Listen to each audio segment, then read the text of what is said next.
Okay, children, let's begin with the third part of Unit 7 Glimpses of India. And the third part is Tea from Assam. Now, this is an informative note. This chapter is in the form of an informative note about tea plantation, its importance, its significance, and all about its process of growing and distributing it. How the author presents this information to us is in the form of a dialogue between two friends named Pranjal and Rajveer. One of them belonged to Assam only, and the other one had come there for the very first time. Let's read this note and what all things we learn as we do. Pranjal, a youngster from Assam, is Rajveer's classmate at school in Delhi. So both of them study together in Delhi. Pranjal's father is the manager of a tea garden in Upper Assam, and Pranjal has invited Rajveer to visit his home during the summer vacation. So this is how Rajveer, who stays in Delhi, comes to Assam, and both together are exploring the place. It's in the form of a dialogue. Both of them are discussing certain things. Chai garam, garam chai. A vendor called out in a high-pitched voice. Okay, vendor means the ones who distribute or sell tea. So he's calling out for the tea. He came up to their window and asked, Chai, Sahib? Give us 2 cups, Pranjal said. They sipped the steaming hot liquid, chai, the most popular beverage in India. Almost everyone in the compartment was drinking tea too. Do you know that over 80 crore cups of tea are drunk every day throughout the world? 80 crores throughout the world. Rajveer said. View, exclaimed Pranjal. Tea really is very popular. How popular it is, you all know very well. The train pulled out of the station. Pranjal buried his nose in his detective book again. Means he started reading the book again. Rajveer too was an ardent fan of detective stories. Ardent means he was very eager, very keen to read those detective stories.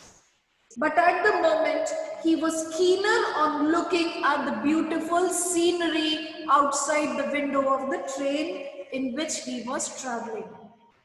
It was green everywhere.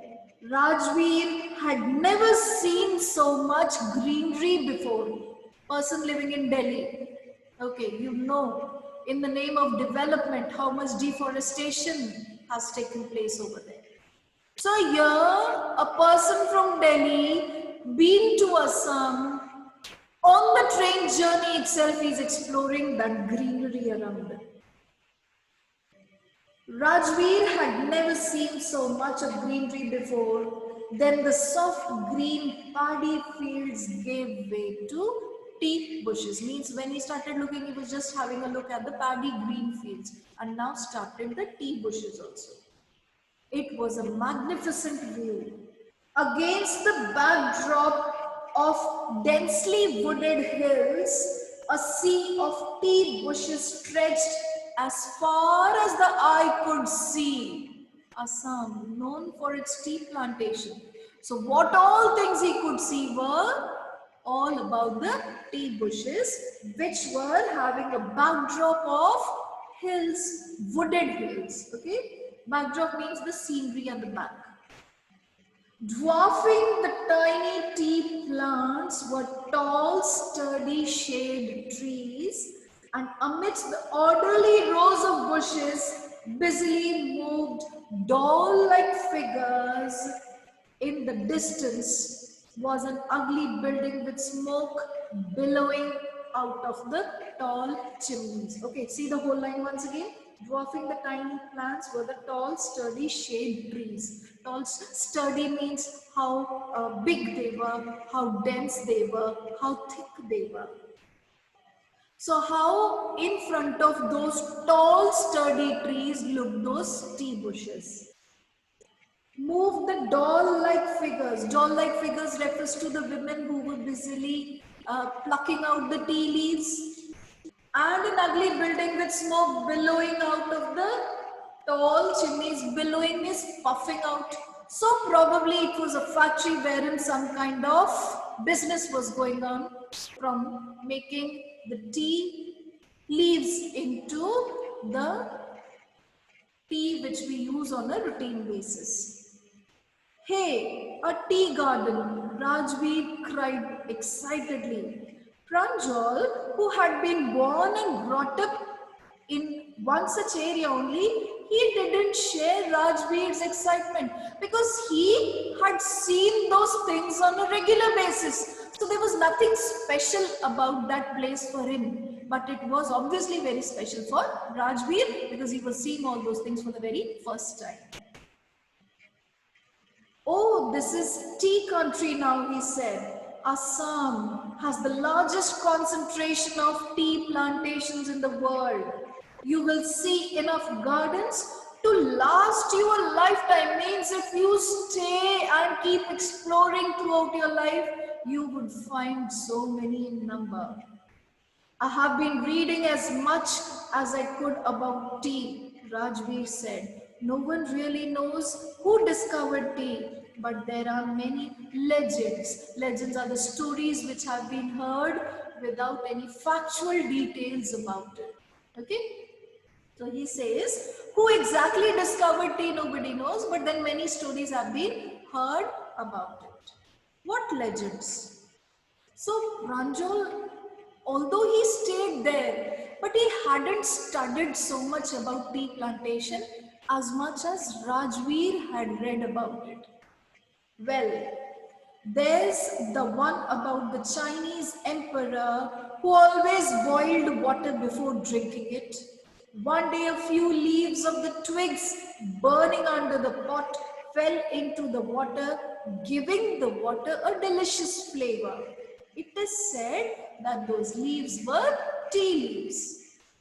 Tell me another, scoffed Pranjal, because he was very excited to hear that first legend, that he wishes to hear the second one about it. We have an Indian legend too.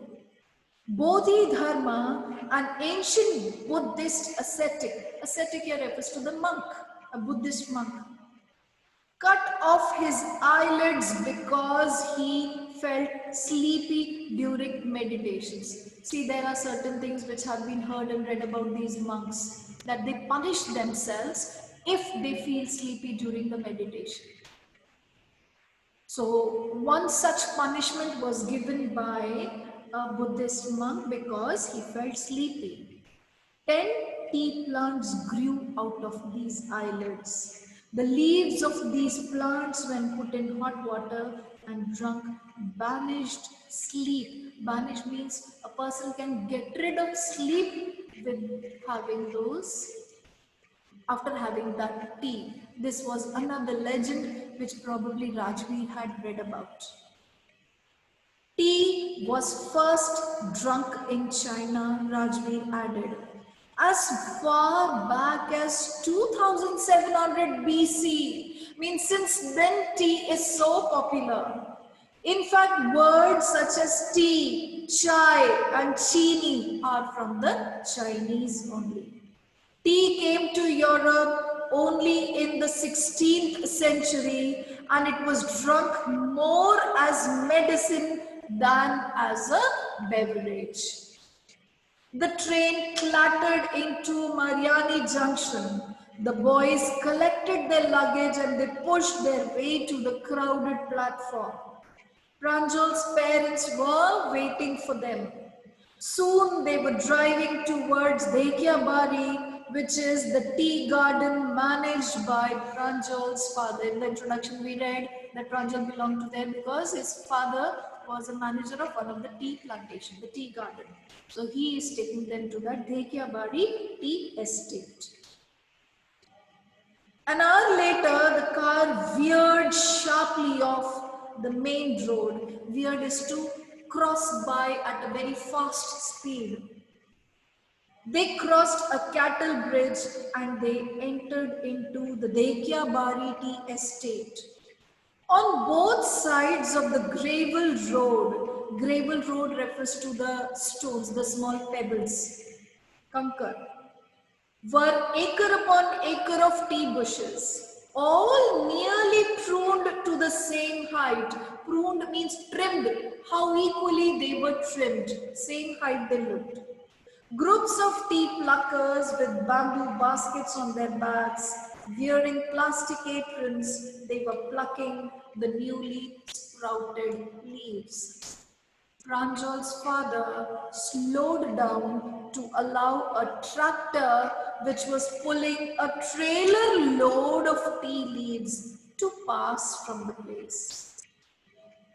This is the second flush of the sprouting period, isn't it, Mr. Barua? Mr. Barua means here it is the surname. So actually, Pranjal was Pranjal Barua. So that's what he talks. Rajveer is talking to Pranjal's father, and he says, "Isn't this the second flush of the sprouting period?" Rajveer asked.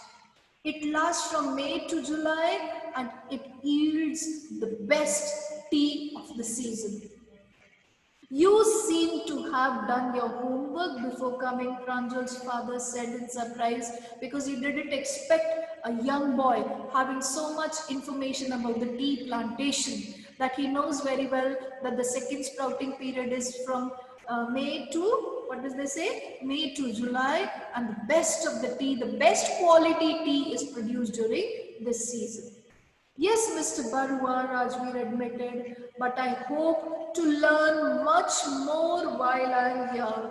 So, during that short visit, during that short stay in Assam, he says that I have just read about it.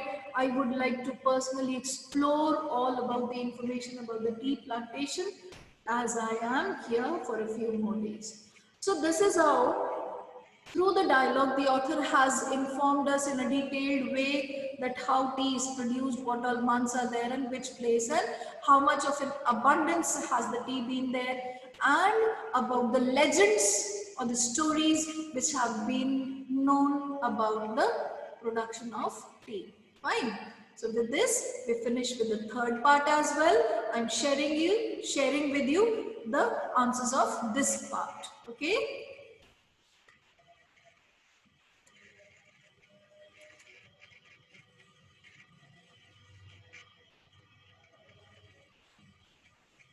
The third part, this is a tea country now. Explain this in reference to Assam. Tea is decidedly a very popular beverage in the world. Assam has the largest concentration of tea plantations in the world. A large number of tea gardens can be found here. Everywhere in Assam, a sea of tea bushes can be seen as far as the eyes could see. Most of the tea grown here is supplied all over the world. At every platform in India, you can hear vendors crying for a hot cup of tea. The people of India cannot resist buying the steaming beverage. Why didn't Pranjal share Rajveer's excitement? Pranjal had been born and brought up in Assam, in an area abundant in tea plantation. He was familiar with tea gardens. On the other hand, Rajveer, who resided in Delhi, had never visited any tea plantation ever before. A sea of tea bushes fascinated him. The magnificent view, the orderly rows of tea bushes really excited him. Pranjal was used to all those sights. The last answer. Why did Pranjal's father say in surprise that Rajveer has done his homework before coming there? Before visiting the tea garden, Rajveer had studied a lot about it. When a tractor was pulling a trailer load of tea leaves at the the spelling has to be tallied. You just see from the book, because Dhekiabari Tea Estate He asked Pranjal's father if that was the second flush on the sprouting period. Rajveer even told that the second sprouting period lasts from May to July and yields the best tea. Such detailed information about the tea leaves surprised Pranjal's father. He told Rajveer that he seemed to have done his homework before visiting the place. Okay, children, the spelling of the tea estate is correct. I probably had been puzzled about it. Fine.